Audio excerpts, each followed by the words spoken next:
여러분 거룩하고 싶으십니까? 거룩에 이르고 싶으십니까? 어떤 청년은 저한테 이렇게 말하는 청년도 있어요. 목사님, 요즘에 하나님께서 자꾸만 거룩에 대한 마음을 주시는 것 같아요. 이렇게 고백하는 청년도 있고 한데요.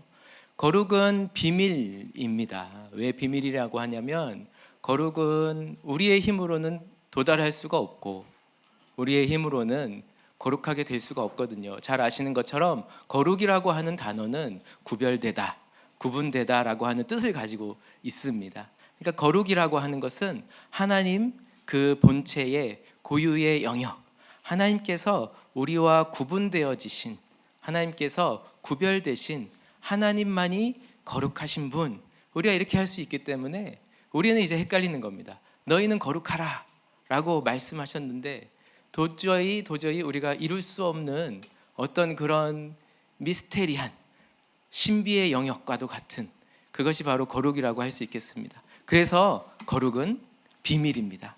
비밀이란 말은 미스테리, 무언가 숨겨져 있다는 뜻입니다. 그렇다면 먼저 우리가 생각하는 거룩이란 어떤 것일까요? 우리가 생각하는 거룩, 그런 것은 어떤 것이 있을까요? 여러분들 한번 생각해 보시겠습니까? 거룩은 무엇입니까? 나를 깨끗하게 하는 것, 그렇죠? 당분간 죄를 멀리 하는 것. 당분간이란 말을 제가 왜 했냐면 뭔가 중요한 일을 앞두고 뭔가 하나님 앞에 밉보이면 안 되는 그런 중요한 시기 때에는 뭔가 이제 나를 단정하게 하고 나를 깨끗하게 하고 내 죄를 좀 멀리하고 이렇게 나를 좀 단정하게 하는 것, 나의 경건함에 주목하는 것, 이런 것이 우리가 생각하는 거룩인지 모르겠습니다. 혹은 아까 말씀드렸던 것처럼 구별되다, 구분짓다라는 뜻이 있으니까 자꾸만 나를 다른 사람으로부터 분리시키는 거예요. 자꾸만 구분시키는 거죠. 뭐 쉽게 말하면 깔고 들어간다. 어떤 청년이 이런 표현을 했는데, 아이, 내가 쟤보다는 낫지. 자꾸만 이런 생각을 하는 거예요. 직장에서, 이렇게 학교에서 생활하면서, 야, 그래도 내가 아무리 막 살아도 쟤보단 내가 낫다라고 자꾸만 내 밑에 누군가를 자꾸만 이렇게 깔고 들어가는 겁니다. 아니면은 나는 지금까지 그래도 이 정도면 누구한테 남한테 피해 끼치지 않고 살아왔다. 하나님, 저는 그래도 제가 뭐 그렇게 나쁜 사람 아니잖아요. 제가 그래도 남한테 피해 준 적 없잖아요. 라고 생각하는 것. 어쩌면 이렇게 누군가를 나에게 집중하고 누군가를 자꾸만 나로부터 분리시키고 자꾸만 구분 짓는 것, 이것이 거룩이라고 혹시 저와 여러분이 생각해 왔는지도 모르겠습니다.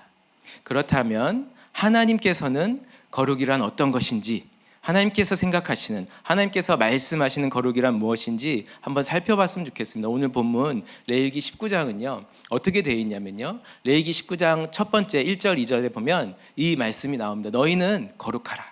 이는 나 여호와 하나님이 거룩함 때문이다. 이렇게 말씀하시고요, 그 다음부터 길게 쭉 하나님께서 율법과 계명에 대해서 말씀하시는 거예요. 하나님의 율법들, 뭐 이런 거 있습니다. 부모를 경외하라, 안식일을 지켜라, 이웃을 억압하지 말고 착취하지 말아라, 네 형제 미워하지 말아라, 너의 나그네를 대접하라, 나그네를 위해서 밭 모퉁이를 다 베지 말고 열매를 다 따지 말고 남겨두어라, 내 이웃을, 내 형제를 너의 자신과 같이 사랑하라 라고 하는 하나님의 계명들을 쭉 말씀하시고, 그리고 19장 마지막 37절에 뭐라고 하시냐면 너희는 내 모든 규례와 내 모든 법도를 지켜 행하라. 나는 여호와이니라. 이렇게 되어 있습니다. 이것이 이제 레위기 19장 제가 요약해드린 건데요, 정리하자면 이렇습니다. 너희는 거룩하라. 그게 뭔데요? 하나님의 율례와 규례를 쭉 얘기하신 다음에 너희는 내 법도와 규례를 지켜 행하라 라고 말씀하신 거예요. 그러니까 레위기 19장에 의하면 거룩이라고 함은 하나님께서 내 규례와 내 법도를 지켜 행하라 라고 말씀하신 것, 이것이 바로 레위기 19장에서는 거룩이라고 하는 것입니다. 내 규례와 내 법도, 이것이 무엇인지는요 요 전장인 레위기 18장에서 조금 더 구체적으로 하나님 말씀하세요. 레위기 18장 3절에 이렇게 되어 있습니다. 너희는 너희가 거주하던 애굽 땅의 풍속을 따르지 말고 내가 너희를 인도할 가나안 땅의 풍속과 규례도 행하지 말고, 네, 4절, 너희는 내 법도를 따르며 내 규례를 지켜 그대로 행하라. 나는 너희의 하나님 여호와이니라. 그러니까 레위기 18장에서는 하나님 뭐라 하시냐면, 너희 애굽 땅에 있었지, 너희는 그 풍속, 그 법 그거 말고, 그리고 너희 또 이제 가나안 땅으로 내가 인도할 거거든. 너희 근데 그 가나안 땅에 들어가서 거기에 있는 풍속, 거기에 있는 법 그거 말고 너희는 내 규례와 내 법도를 지켜 행하라. 하나님께서요, 이스라엘 백성들에게 이거 하나 말씀하셨어요. 너희는 그 땅 가운데, 세상 가운데에 있는 풍속과 법을 따르지 말고 너희는 내 하나님의 식과 법을 지켜 행하는 것. 이것이 결국 오늘 우리 레위기 19장에서 봤을 때 이것이 뭐예요? 거룩이 되는 거예요. 너희는 거룩하라 라고 하나님의 규례와 계명들을 쭉 말씀하시고, 너희는 가나안 땅의 풍속 말고 애굽 땅의 풍속 말고 너희는 내가 말하는 내 규례, 내 법규를 지켜 행하라. 이렇게 정리할 수 있겠습니다. 결국 하나님이 말씀하시는 거룩이란 이 세상의 풍속이나 법이 아닌 하나님의 십과 법을 지켜 행하는 것이었습니다. 여기에서 내 법도를 따르라, 내 규례를 따르라 했거든요. 이 법도라고 하는 단어를 제가 좀 소개시켜 드릴 텐데요. 이 단어는 히브리어로 미시파트라고 하는 단어입니다. 이 단어는요, 구약에서는 어떤 뜻으로 이제 해석이 되냐면 법규, 율례, 뭐 판단, 재판 이런 뜻으로 많이 해석이 되는데요. 점점 뒤에 이제 선지서로 가게 되면 이러한 단어로 해석이 됩니다. 두 글자로 정의, 공의 이런 단어로 해석이 됩니다.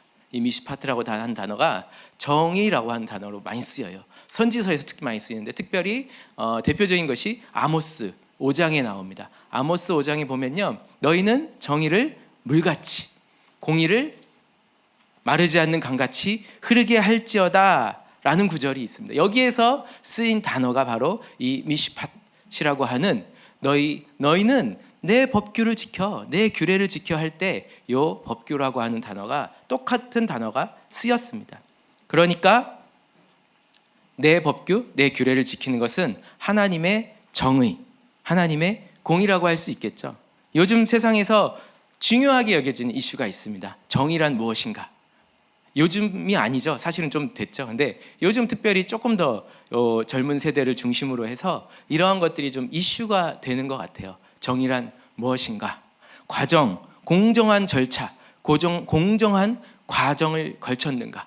그것이 소통이 잘 되었는가? 라고 하는 것. 축구대표팀 감독은 공정하게 선임이 되었느냐? 예, 우리 청년부는 이제 11월 달이 되면 총회가 있습니다. 한 달 뒤에 총회가 있는데, 과연 총회는 공정한 회칙으로 준수되어져 왔는가? 만약에 이 회칙이 좀 손볼 필요가 있다면, 개정이 필요하다면 어떻게 해야 모두가 만족시키는, 모두가 공평할 수 있는 공정한 회칙으로 개정할 수 있는가? 요즘 세대들은요, 이 소통과 공정, 정의, 공의가 이루어지지 않으면 분노합니다. 참지 않습니다. 들고 일어나습니다. 네. 왜 우리를 공정하게 대우하지 않느냐? 왜 공정한 법이 있는데, 절차가 있는데 지키지 않느냐라고 합니다. 그래서 이러한 것들이 무시가 되면 큰일이 나는 그런 세상을 살고 있는지 모르겠습니다. 그런데요, 정의란 무엇인가? 공의란 무엇인가? 정말 학자들이 책을 이만큼 두껍게 써놨습니다. 이만큼 두껍게 썼는데 그것도 모자라서 또 팀 켈러 목사님이 또 정의란, 기독교의 정의란 무엇인가 두껍게 써놨습니다. 여러분들 정의란 무엇인가? 정의를 내릴 수 있으시겠습니까? 한마디로 정의를 내리실 수 있으시겠습니까? 하나님은요, 성경에서 명확하게 말씀하십니다. 성경에서 정의란 무엇인가 명확하게 말씀하십니다. 세상의 풍조를 따르지 아니하고 하나님의 법규와 규례를 지켜 행하는 것, 이것이 미시파트, 하나님의 정의입니다. 그러므로 이 땅 가운데 너희는 정의를 물같이 흐르게 하고 공의를 흐르는 강같이 흐르게 해라 라고 하나님께서 계속해서 성경 가운데 말씀하시는 겁니다. 도대체 그게 뭔데? 도대체 그게 뭔데? 너희가 거주하던 땅에 그 애굽 땅의 풍속도 아니고 너희가 들어갈 가나안 땅의 풍속도 아닌 하나님의 법규와 규례, 그게 정의와 공의라고 했는데 도대체 그 내용이 뭐냐? 아까 제가 레위기 19장 말씀드렸는데 그 레위기 19장에 있는 하나님의 율례, 그것을 한번 살펴보면 좋겠습니다. 하나님께서 지키라고 했던 그 하나님의 정의, 공의, 거룩함의 비밀, 그 내용이 도대체 뭔지 레위기 19장 한번 살펴보면요, 제가 읽어드릴게요. 요약해드릴게요. 기가 막힐 수 있습니다. 처음에는 부모님을 경외하라, 안식일을 지켜라, 너희는 우상을 멀리하라, 우상을 만들지 말아라, 이렇게 하나님께서 하나님의 사랑에 대한 계명을 주십니다. 그리고 나서 뒷부분은 이제는 이웃의 사랑에 대한 계명을 길게 말씀하십니다. 너희의 땅에서 곡식을 거둘 때에는 밭 모퉁이까지 다 거두지 말고 가난한 사람과 거류민을 위하여 버려두라. 너희와 함께 있는 거류민을 너희 중에서 나은 자같이 여기며 자기같이 사랑하라. 그러니까 거류민, 너희의 나그네들을 너희가 나은 자, 너희 자녀처럼 여기라는 거예요. 그리고 자신과 같이 사랑하라. 내 형제를 마음으로 미워하지 말아라. 원수 갚지 말아라. 이웃 사랑하기를 내 자신과 같이 사랑하라. 이게 하나님의 법규와 규례예요. 당황스러우신가요, 혹시? 하나님이 소개하신 거룩함의 비밀은 하나님을 사랑하는 것에서만 그치는 것이 아니라 이웃을 네 몸과 같이 사랑해라. 거류민을 네가 나은 자같이 사랑해라. 미워하지 말아라. 용서하지 말아라. 고아와 과부를 위하여 남겨둬라. 제가 질문 드리겠습니다. 여기서 이 황당한 이 하나님의 법규와 규례를 이스라엘 백성들이 주셨는데 이스라엘 백성들이 잘 지켰을까요? 못 지켰을까요? 못 지켰죠. 못 지켰죠. 안 지켰죠. 아마도 잘 지켰다라면 오늘날 우리가 보는 이 성경이 굉장히 얇았을 겁니다. 예. 다행히 잘 지켰더라. 끝. 그런데 안 지키고 또 안 지키고 끝까지 안 지키고 끝까지 또 안 지키고 안 지키고 안 지키고 안 지켰다를 다 쓰려다 보니까 이만큼 두꺼워졌어요. 역사서와 선지서가 너무 두꺼워졌습니다. 뭐 읽다 보면요 다 그 얘기예요. 안 지켰더라. 또 안 지켰더라. 그러니까 하나님께서 울부짖으시고 너희는 내 정의를 흐르게 하라. 물같이 강같이 흐르게 하라. 제발 이렇게 말씀하시는 거죠. 하나님께서요 아모스 5장에서 굉장히 세게 말씀하십니다. 어떻게 세게 말씀하시냐면요, 너희 예배하지 마. 나 예배 안 받을 거야. 너희 희생제, 번제, 소제 드릴지라도 가져올지라도 나 그거 이제 안 받겠다. 하나님 또 뭐라 하시냐면요, 찬양하지 마. 찬양 열심히 했는데 찬양하지 마. 너희 이렇게 아모스서 5장에 보면 이렇게 나옵니다. 너희 노랫소리를 그치게 하라. 너희 비파 소리를 그치게 해라. 나 그거 안 듣겠다. 그리고 이렇게 말씀하십니다. 너희는 오직 정의를 물같이 흐르게 하고 공의를 강같이 흐르게 할지어다. 이렇게 말씀하십니다. 왜 그러냐면요, 아모스서 여러분들 잘 아시는 분 많으시겠지만 이때는 여로보암 2세 시대 때입니다. 여로보암 정말 이스라엘 역사상 가장 풍요했던, 그래서 무수한 제물들을 막 양과 소와 무수한 제물들을 하나님 앞에 예배 제물로 바치던 때예요. 그러니까 찬양 소리도 끊이지가 않았겠죠. 예배자가 많고 하나님께 제물을 드리고 예배하고 찬양 소리가 끊이지 않고 하나님 앞에 나의 거룩함을 이루기 위해서 하나님 앞에 나아가는 거예요. 이러한 여로보암 시대에 하나님께서 말씀하십니다. 그러니까 이스라엘 백성들은 착각한 거예요. 하나님 사랑 이웃 사랑이니까 그래 예배 잘 드리면서 내가 하나님께 좋은 거 드리면 하나님께서 기뻐하시겠지. 그런데 아모스서에서 하나님께서는 나 그거 안 받을래 말씀하십니다. 나 이제 그거 안 받을래. 그거 말고 그거 말고 이웃 사랑에 대한 내 규례, 가난한 자를 위해 모퉁이는 남겨둬라. 거류민을 네가 낳은 자 같이 여기고 이웃을 네 자신과 같이 사랑하라. 형제를 미워하지 말아라. 이 정의와 공의를 흐르게 해야 하는데 이 계명을 아무도 못 지키는 겁니다. 아무도 못 지키는 거예요. 어디에서 특히 걸리냐면 내 자신과 같이 에서 걸리는 거예요. 내가 그래 좋아, 내가 나그네 대접하겠어.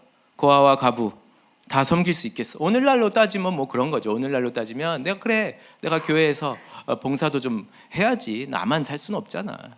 주차 봉사도 하고 내가 그렇게 교사 해야지. 교사도 하고 내가 할 수 있겠어. 그런데요, 이웃을 내 몸과 같이 사랑하기가 불가능한 거예요. 여기서 걸리는 거예요. 여기서. 여러분, 사랑이 없어서요? 아니요. 시간이 없어서? 물질이 없어서 이웃사랑 못할까요? 아닙니다. 내 몸을 너무 사랑해서 불가능합니다. 내 몸을 너무 사랑해서 이웃사랑이 불가능합니다. 내 몸을 도무지 잊지 못해요. 지난 사경회 때 첫날 제가 가장 기억에 남는 말씀이 하나 있었습니다. 어떤 말씀이 있었냐면 이 말씀이 가장 기억에 남았습니다. 지옥이란 나를 한순간도 잊을 수 없는 곳이다. 충격받았습니다. 결국에는 나를 한순간도 잊어본 적이 없기에 이웃을 내 몸과 같이 사랑할 수가 없어서 아무도 못 지키는, 아무도 거룩함에 이르지 못했던 이 길을 결국에 이루신 분이 있습니다. 이웃을 내 몸과 같이 사랑할 수가 없는데 이 아무도 못 지키는 율법을 예수 그리스도께서 나타나서 이루십니다. 예수 그리스도의 십자가 죽음, 우리를 대속하기 위한 이 죽음이 이웃을 너의 몸과 같이 사랑하라 하는 율법을 이루어 버리시는 겁니다. 그러므로 예수님은 율법을 폐하러 온 것이 아니라 율법을 완성하러 오신 것이 맞습니다. 예수님께서는요, 이 구약에 있는 하나님의 법규와 규례, 이 율법을요, 폐하러 오신 것이 아니라 그것을 자신 스스로가 이루고 완성시키러 오신 것입니다. 하나님의 공의와 정의는 바로 예수 그리스도의 십자가입니다. 성경에 명확하게 나오죠. 정의란 무엇인가? 공의란 무엇인가? 성경에서는 헷갈리게 얘기하지 않습니다. 하나님의 정의는 무엇이냐? 하나님의 공의는 무엇이냐? 바로 예수 그리스도의 십자가입니다. 정의를 물같이 공의를 강같이 흐르게 할 수 있는 건 예수 그리스도의 피뿐이었습니다. 레위기 18장에서 하나님께서 말씀하셨습니다. 너희는 가나안 풍속도 따르지 말고 애굽의 풍속도 따르지 말고 내 법규, 내 규례를 지켜라 했잖아요.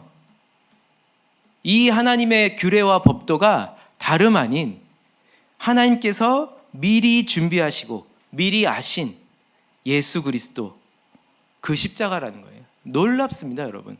놀라운 비밀 아닙니까? 크도다 경건의 비밀이여. 사도 바울이 디모데전서에서 이렇게 얘기합니다. 크도다 경건의 비밀이여. 그렇지 않다 하느니 없도다. 그는 육신으로 나타난 바 되시고 영으로 의롭다 하심을 받으시고 천사들에게 보이시고 만국에서 전파되시고 세상에서 믿음 바 되시고 영광 가운데서 올려지셨느니라. 여러분, 물론 경건과 거룩이란 단어는 좀 다릅니다.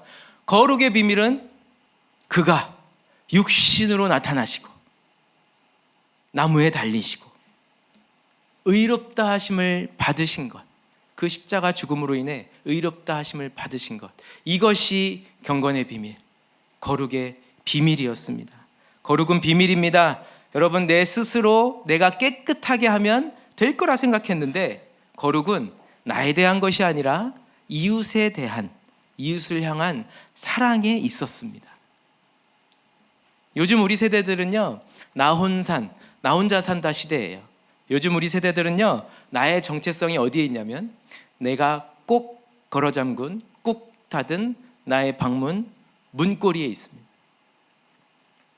나 혼자 그 안에서 나만의 공간을 꾸미고, 음식도 배달 음식 시켜 먹으면요, 비대면으로 다 와지고, 재택근무하는 친구들은요, 사람을 만나지 않고도 일을 다 처리하더라고요. 놀랐습니다. 사람 전혀 안 만나고 자기가 할 일을 다 방에서 처리하고, 나의 모든 스케줄과 나의 모든 계획들이요, 이 핸드폰 안에 다 들어가 있습니다. 모처럼 쉬는 날에도요, 뭐 하고 쉬냐고 물어보니까 내 집 가꾸고 쉰대요. 내 집 가꾸는 게 되게 일이 많다고 하더라고요. 집에서 쉬는 게 가장 큰 쉼이 되고,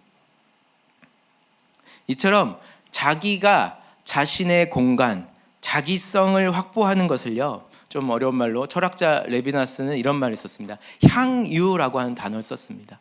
내가 나의 공간 안에서 나의 생활, 나의 것들을 방문을 꾹 닫은 안에서, 그 안에서 지켜내는 것, 그 안에서 나를 즐기는 것, 이것을 철학용어로 향유라고 했는데, 그러다가 갑자기 자기의 힘으로 어찌할 수 없는 어떤 익명성, 어떤 타자성이 내 앞에 낯선 얼굴로 나타나면 이를 타인의 얼굴이라고 레비나스는 표현했는데요. 쉽게 말씀드릴게요. 쉽게 말씀드리면은, 어느 날 잘 살고 있는 나한테 갑자기 낯선 타인이, 낯선 이웃이, 낯선 가난한 자가, 낯선 고아나 과부가 내 앞에 등장함으로 인해서 그동안 나와 내 가족의 안전을 추구해왔던 그런 삶에 익숙해져 온 나 자신이 죄인임을, 그동안 부당한 이익을 취해온 사람임을 깨우쳐 준다라는 내용이에요.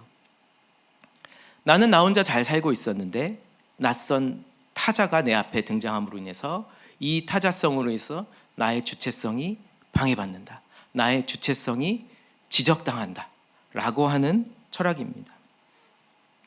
성경에서도요, 이와 비슷한 장면이 나오거든요. 마태복음 25장인데요, 이런 비유가 나옵니다. 인자 앞에 이제 양과 염소와 같이 이렇게 여러분들처럼 이렇게 비유를 드리겠습니다. 좌우에 이렇게 딱 무리가 있어요. 양과 염소를 이렇게 좌우에 이렇게 놓은 것처럼, 우편에는 이렇게 쉽게 말하면 천국에 갈 사람들, 좌편에는 쉽게 말하면 지옥에 갈 사람들, 이렇게 얘기합니다. 근데 좌편에 있는 사람들이 억울하잖아요.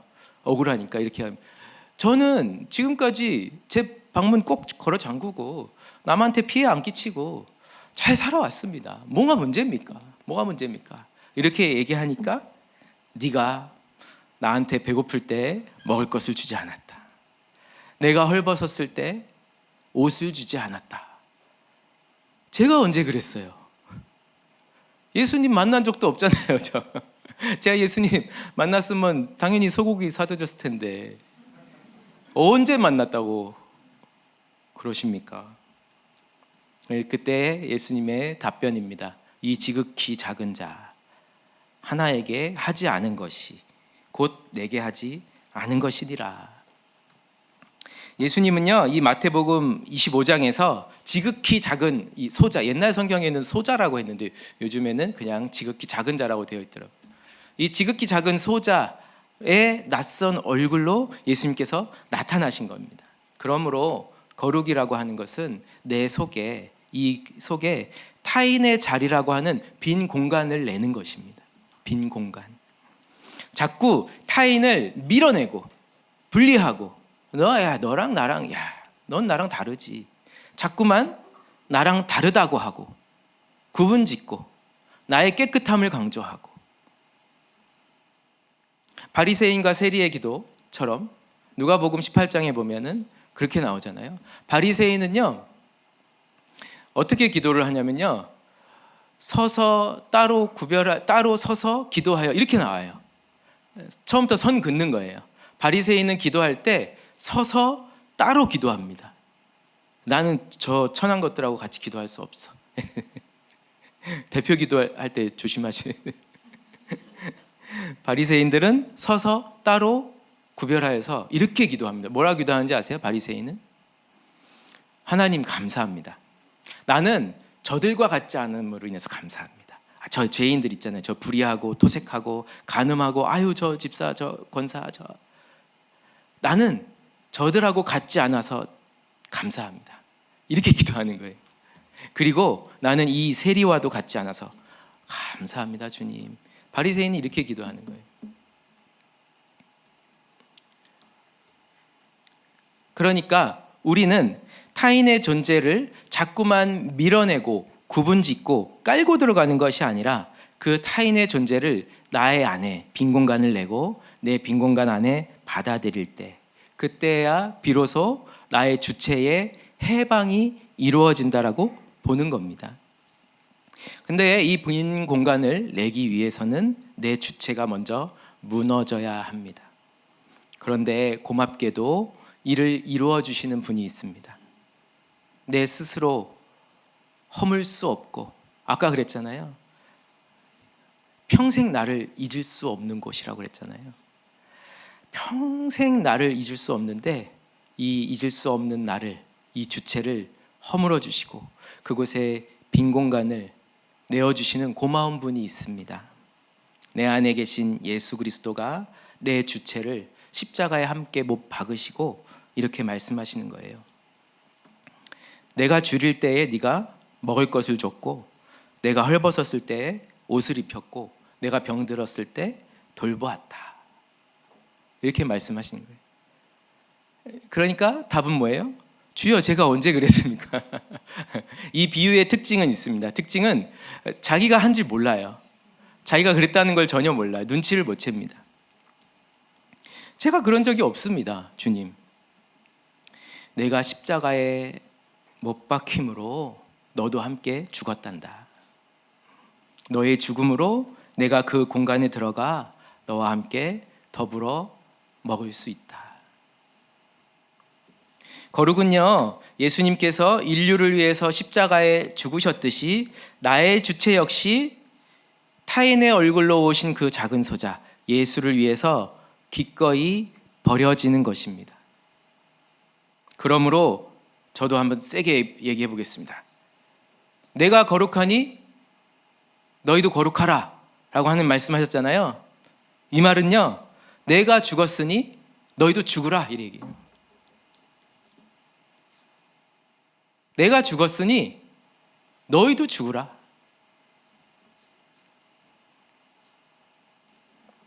이 정도면 나의 죽음은 비극이 아닙니다. 비극이 아니라 유익합니다. 나의 죽음도 유익합니다 하는 말이 맞습니다.